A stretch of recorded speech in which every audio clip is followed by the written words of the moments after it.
Hi, my name is Jamie, and I'm here to explain to you some foundations of virtual memory, what it means, some terminology, and the whole idea behind how it's used and why it's beneficial. Here's a quick overview.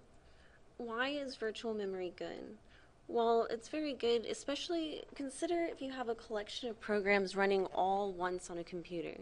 You need to allow multiple programs to share the same memory, so there has to be some restrictions basically on the program, so the programs won't read and write to the same portion of memory, which will cause, types of data like errors and everything.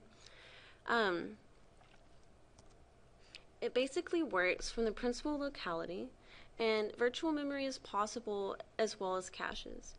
One benefit, however, with virtual memory is that this will be able to efficiently share the processor as well as the main memory. And this also allows the execution of programs to be larger than the main memory by dividing it into parts as separate programs with separate addresses. And here's some just quick terminology. The concepts with virtual memory and caching are the same. However, the terminology and hardware associated with a virtual memory implementation are a little bit different. A virtual memory block is called a page, and a virtual memory miss is called a page fault.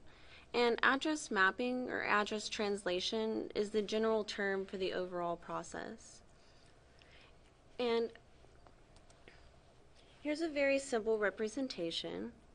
Basically, the processor is going to generate the virtual address, and it's going to go through a series of hardware and software translations, which will generate a physical address, and this will correspond to the location in the main memory that's desired. An analogy to this process would be a person getting on a flight. Let's consider the virtual address, the terminal number, and the letter for the gate, and the physical address, and the number corresponding to the passenger's location on the seat of the plane. Here's a little bit of an expanded view. Here's a picture that basically shows the general idea behind virtual memory. Now, as I said about the example, the basic, real day example about at the airport, as I said, basically this would be the terminal number and letter, like basically where the person in the airport needs to go so they can get to their gate. That would be right here. And as far as the physical address, think about it. Once the person gets on the plane, where do they sit? So I guess you can more consider it this like seats. So it's going to come here and then point to here. And basically, let's say that that person's flight was not, or their seat was not determined. Something went wrong, or maybe they went the flight. They would actually just go back to the airport. And this is basically just the disk that's being saved. The person is going to have to wait until they're given a legitimate virtual address. Here's another simple representation. Basically, virtual memory is broken down into a virtual page number and page offset. The physical page offset is the same as the virtual page offset and is located on the lower portion of the address, right here. And it's going to be the same amount as over here. The physical page number and virtual page number are the amount of bits that are translated. As you can see, it goes through this translation period, which is usually generated either through hardware or software combination, depending on the design. And this is where you can actually see the benefit of virtual memory. The number of pages accessible with the virtual memory portion can be greater than the amount of pages accessible with the physical address. In this picture, you can see that the page offset is 12 bits, indicating that the page size is 2 to the 12, which is around 4 kilobytes. As you can see, the number of physical pages allowed in memory is 2 to the 18, since the physical page number has 18 bits in it, giving the main memory a max of 1 gigabyte and the virtual address space 4 gigabytes. The page table with the program counter and the registers is called the state of the program. If we want the processor to also use other states, we must save it. This is where the term process actually comes from. An active process is in possession of the processor, and an inactive process is not. The operating system is what is responsible for allocating the physical memory and updating the page table so the virtual address spaces of different processes do not collide. This is a bit more of an expanded view.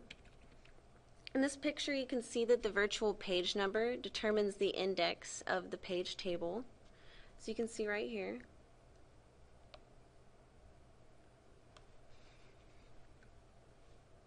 A check is then performed for the valid bit. If valid is 1, then the page table will generate the physical page number. If valid is equal to 0, the page will reside only on the disk at the specified disk address. As you can see, it's going back in here.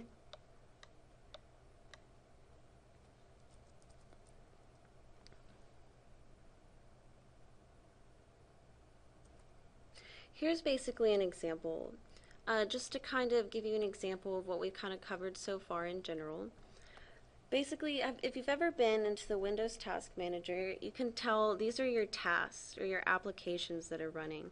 And you can kind of think of those as that large program that I was talking about that can be split into smaller programs. And as you can see, I was studying for this class right before I did this. Now here are the processes. They're basically all executable files which indicate that basically the processor is in possession of this process. And if you look down, you can see CPU usage 5%, how many processes are running. But whenever you get over to the performance, you can actually look it has total, page, non-page, system cache, available, total. This is all stuff that the operating system basically handles, like what I was talking about. And for something even better,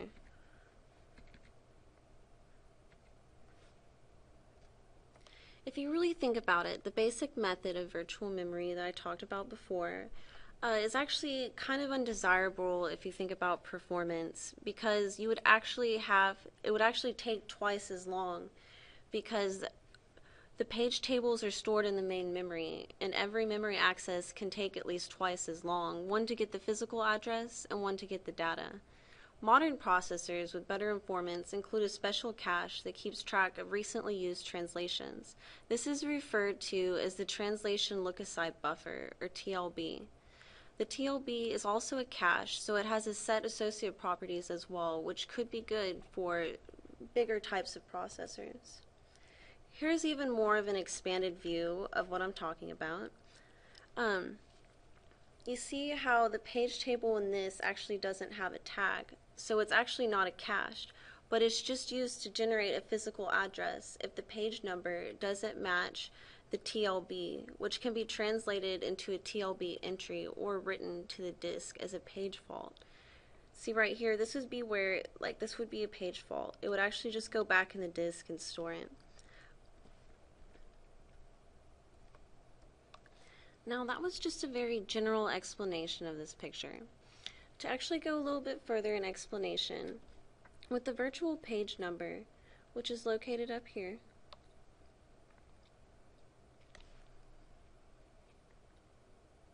the TLB table will be referenced first, and the physical addresses will already be stored as data, and this will point to the physical memory.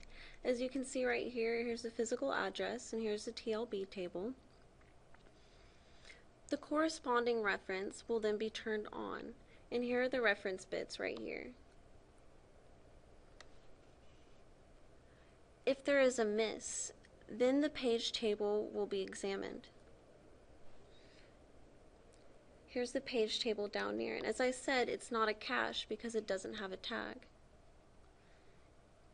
If the page table supplies the physical address, then the TLB indicates that the translation is just missing, basically missing from up here, because it was found down here, but it wasn't found up here.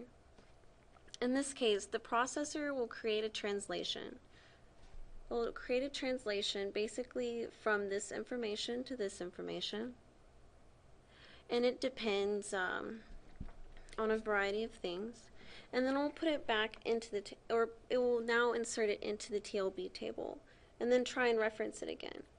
If a new physical page address is inserted in the TLB table, we will need to determine which TLB entry to replace.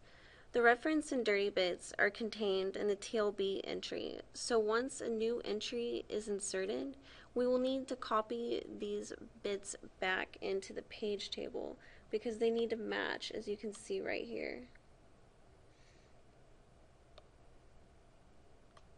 Here's a better one. As you can see, that's 101, and then this up here is 101.